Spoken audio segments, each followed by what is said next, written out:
Hey Google, do black people have a history of hanging themselves?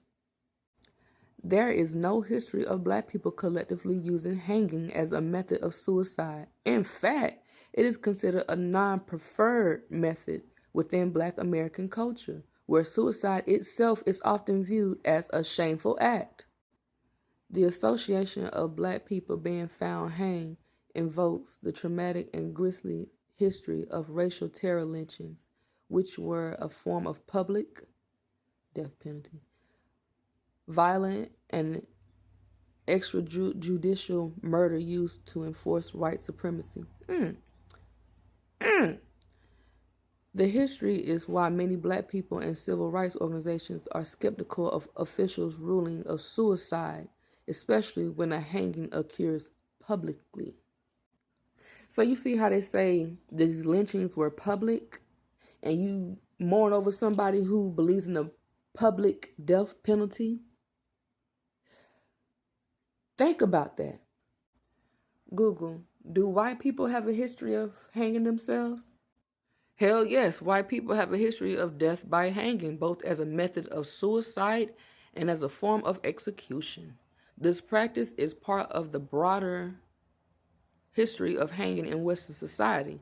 Though the method has different historical context, legal implications, and cultural associations compared to its use against other racial groups. Hanging as a suicide, a common method.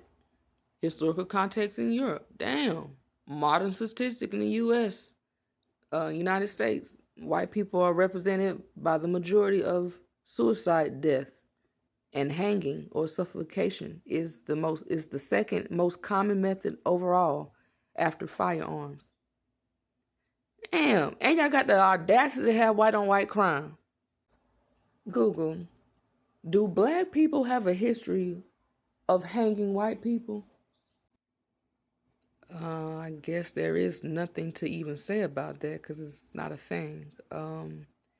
History of lynching of America. White Americans used to use lynching to terrorize and control black people. Lynching mob violence is usually, but not exclusively, associated with racism. Okay.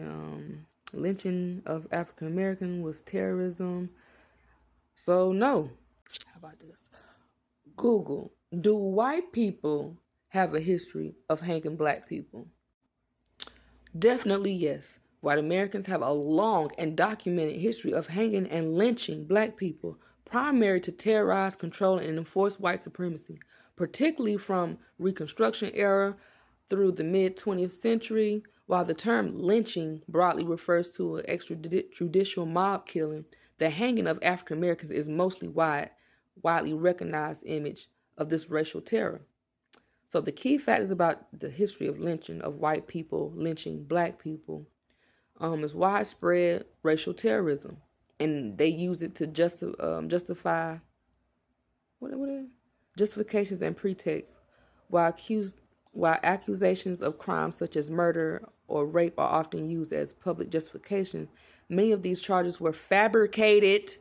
Black people were frequently lynched for minor social transgressions, such as violating racial, I can't even see that because of the time. Anyway, y'all can read that. And public spectacles. Damn, y'all know what I'm trying to say. I'm saying this to say, put some respect in your ancestors' name, because they literally died for nothing, for generations. And the fact that we are still here today, they deserve so much respect. Someone who promotes the mentality to do this to us do not deserve our empathy, our prayers, our love, or energy. So promoting someone and mourning over someone who produced this type of mentality to happen to us, to think that this is okay, you might as well join that side and offer yourself up for a sacrifice. Because it ain't going to be us no more. They hung us, now they hang themselves. They made us sell out on us, now they are forced to sell out on themselves. What goes around will come right back around. And when you do not practice empathy, God will turn those tables around. Ashe, ashe, ashe.